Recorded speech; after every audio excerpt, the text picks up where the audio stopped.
읍소와 흑색선전 그리고 비방과 색깔론, 선거 때면 어김없이 등장하곤 했던 단골 이슈들입니다. 선거가 막판으로 흐르면서 이번에도 네거티브 공세가 가열되고 있습니다. 최소한의 검증도 거치지 않은 막무가내식 의혹 제기로 흐르는 경우도 적지 않다고 하고 일부 언론은 여과 없이 전달하는 역할만 해서 오히려 판을 깔아준다 이런 지적까지 나오고 있습니다. 선관위에 적발된 선거 사범 건수도 1000건에 육박한다고 합니다. 선거만 끝나면 다 잊힐 테니까 이기면 그만이라는 계산이 깔린 건 아닐지 우려되는 대목이기도 합니다. 그런가 하면 북한 해외 식당 종업원 탈북 사건을 놓고는 발표 시점 등을 놓고 논란이 일고 있기도 합니다. 선거 직전에 또 북한 이슈냐? 지금의 유권자들이 그리 호락호락하지 않다는 주장도 제기되죠. 우선 기승을 부리고 있는 네거티브 공방을 최종혁, 안태훈 두 기자가 차례로 보도해드리겠습니다. 충남 지역에 출마한 A 후보의 선거 공보물입니다. 수도권 자치단체장 보좌관 시절 14조 원의 외자 기업을 유치하고 70만 개의 일자리를 창출했다고 홍보했습니다. 선관위는 근무 기간은 1년 11개월인데 4년간의 자치단체장 실적을 자신의 업적인 것처럼 발표했다며 허위사실 공표 혐의로 A 후보를 검찰에 고발했습니다. 충남의 또 다른 지역에서는 가중치 보정 절차를 거치지 않은 여론조사 결과를 최종 결과인 것처럼 왜곡해 배포한 혐의로 B 후보자 측 관계자 2명이 검찰에 고발되기도 했습니다. 이번 총선에서 중앙선관위에 적발된 선거 사범은 911건입니다.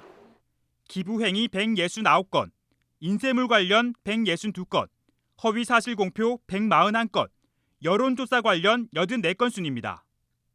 특히 같은 기간 지난 총선과 비교해 허위사실 공표는 3배, 여론조사 관련은 3.5배가 늘었습니다. SNS 등을 통한 선거운동이 활발해지고 여론조사 결과가 유권자 표심에 영향을 미칠 가능성이 크다는 점을 노린 결과로 풀이됩니다. JTBC 최종혁입니다.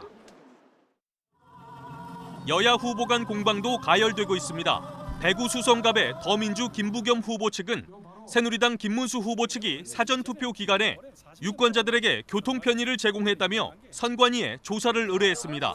그러자 김문수 후보 측은 관련 사실을 부인하며 곧바로 김부겸 후보의 재산 누락 신고 의혹으로 맞불을 놨습니다.